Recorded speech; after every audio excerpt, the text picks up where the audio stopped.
Buenos días a todos los que se unen con nosotros. Estamos el día de hoy para hablar con ustedes acerca de un tema muy importante que es el tema de la solicitud del VAWA y qué es lo que pasa a el esposo, la esposa, a los familiares que están involucrados en esa petición de VAWA. Yo me llamo Ezra Medina, soy un abogado del JLW Immigration Law Group. También con nosotros hoy está Diego Núñez, que es un abogado del JLW Immigration Law Group con una amplia experiencia en todos los asuntos migratorios. Diego lleva más de 20 años dedicándose a este tema de migración y también tiene mucha experiencia con estos casos de VAWA específicamente. Entonces, vamos a empezar. Diego, ¿cómo estás hoy en día? Muy bien, Ezra, estoy muy bien.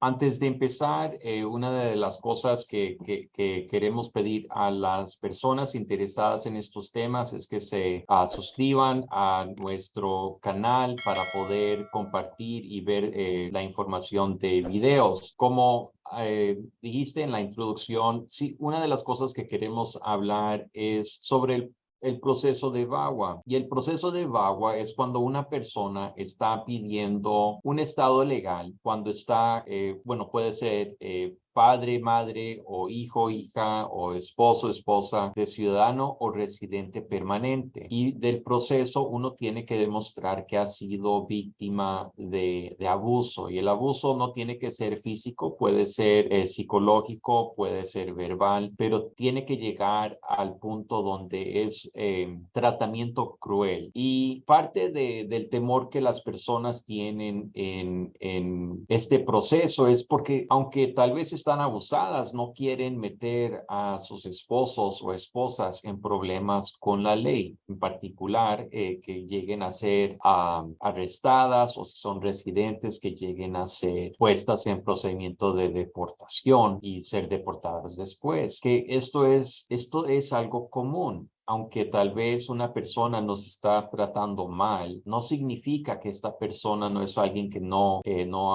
apreciamos o queremos. Entonces, el temor de lastimar a esa persona es algo natural y es algo que vemos aquí realístico, así verdaderamente se ve muy frecuente. Entonces, queremos hablar sobre el proceso, pero también sobre lo que no es. Entonces, para empezar, me gustaría explicar que el proceso es uno confidencial. Es uno que se está haciendo entre tal vez el abogado de uno, la persona y el servicio de inmigración. Y el proceso cualquier proceso de inmigración es confidencial. No se va a compartir con gente fuera de las agencias. Pero el proceso de VAWA también ya tiene un nivel más confidencial porque tiene temas muy delicados, y el proceso no significa que cuando uno lo inicia está ya sometido a la solicitud, no significa que los agentes de inmigración van a investigar los alegatos que se han hecho contra el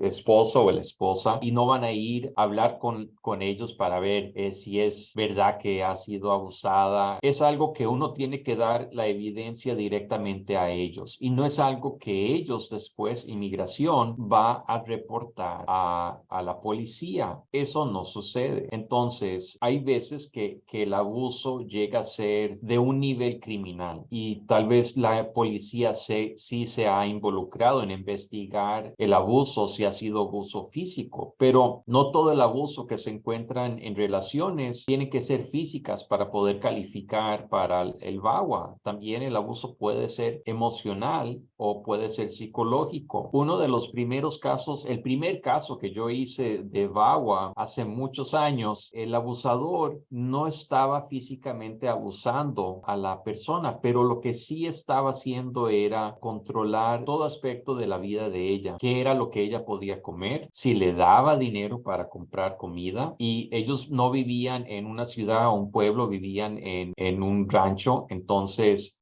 poder solo ir a ver en el pueblo Entonces, él controlaba todo aspecto y el abuso llegaba a ser emocional y psicológico. Ese caso se pudo ganar, aunque esta persona, yo creo que la mayoría del abuso no llegó a ser algo ilegal, pero sí decía ciertas cosas que creo que sí, donde tal vez amenazaba a ella y le decía que la iba a lastimar. Ezra, ¿qué es lo que puedes comentar sobre el proceso de VAWA? Sí, claro que sí, Diego. Es cierto que el proceso es confidencial y que el propósito de hacer una petición o una solicitud en base del BAWA no es con la intención de dañar o de lastimar o de hacer caer en justicia a la otra persona o el abusador, ¿verdad? Quizás un elemento que lo mencionaste, Diego, también que puede llegar a tener impactos criminales fuera del asunto migratorio, pudiera ser cuando la persona ya va a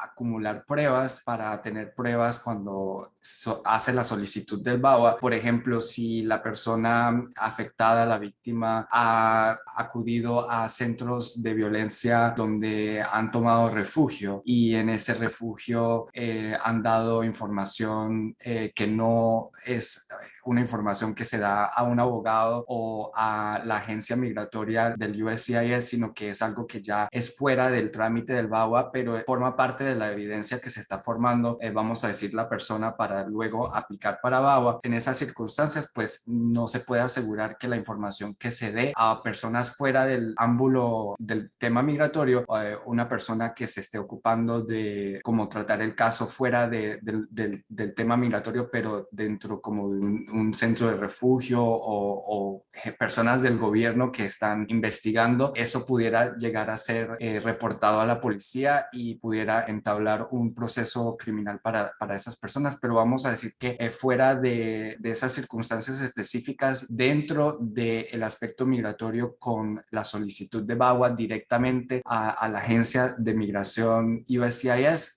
todo es confidencial y pues no hay riesgo que la información que uno esté dando en ese instante dentro de la solicitud que afecte de una manera negativa a los familiares o a la persona que ha cometido el abuso alegado. Y también tal vez la gente se está preguntando, bueno, pero si no se ha reportado a la policía, entonces ¿cómo es que vamos a poder comprobar el abuso? Y por eso también se tiene que, parte del proceso se necesita, regularmente se usan tal vez reportes psicológicos cuando uno ha hablado con una terapista o un terapista ya profesional que puede explicar cómo es que se ha sufrido y la manera que ha tenido el impacto de esa trauma psicológica. También se pueden dar testimonios o declaraciones del inmigrante, más también otra evidencia. También se tiene que comprobar que que la relación es una verdadera, que era una de buena fe. Entonces,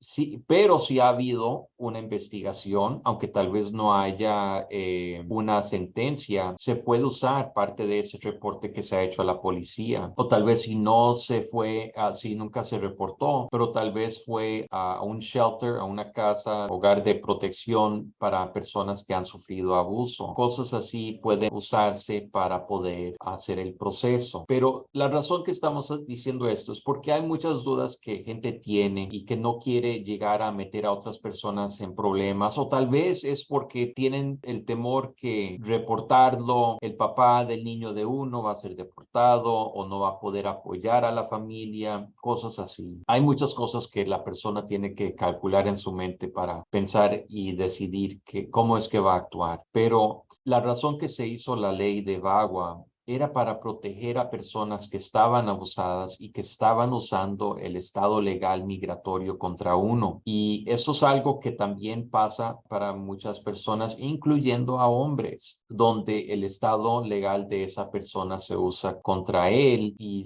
se usa para controlar a la persona. Entonces ya cuando uno tiene ese estado legal, y lo he visto, cuando la gente tiene un sentido de liberación, aunque todavía están juntos con el abusador, sienten que tienen un nuevo poder en su vida. Entonces, por eso queremos que la gente sepa sobre la ley, que sepa que sí puede haber un remedio. Y aquí estamos en JLW Law Group. Aquí estamos para ayudarlos. Estamos localizados en Austin, pero podemos representar cualquier caso en los Estados Unidos. Vamos a poner la información de contacto en el video, pero también pueden llamar al número, es el 512-633-1785. Y si tienen preguntas referente a este tema o cualquier otra cosa, estamos aquí para poder darles la información y aconsejarlos en cuál sería la mejor manera para poder ayudarlos si hay alguna. Completamente de acuerdo contigo, Diego, que el propósito de VAWA es ayudar a las víctimas. No tiene la intención de lastimar a nadie o de hacer venir en justicia a nadie. Es algo que es diferente de de otras categorías de remedios o de alivios de inmigración, en el sentido de que, por ejemplo, si lo comparamos con una visa U o una visa T, en esas visas requiere como una información clave que uno pueda dar a una investigación o una colaboración, una voluntad de colaboración, y entonces esos elementos, por ejemplo, no están presentes en lo del VAWA. Entonces, definitivamente, si hay algún abuso que en este momento lo está o la está afectando de la parte de un ciudadano americano o de un residente permanente, no tenga duda de asesorarse con nosotros. Gracias, Diego, por compartir esa información tan vital hoy, y gracias a todos por unirse, y los invitamos a suscribirse y a estar en contacto con nosotros para mantenerse al tanto de todas las informaciones de inmigración. Claro que sí. Bueno, muchas gracias, Ezra. Y para las personas que sí están sufriendo abuso físico, por favor, busquen ayuda, salgan de la situación, traten de tener un poquito de distancia y buena suerte con todo. Aquí estamos para ayudarlos. Espero que esta información los ayude en algún aspecto. Si quieren, la pueden compartir. Muchas gracias y hasta luego. Hasta luego.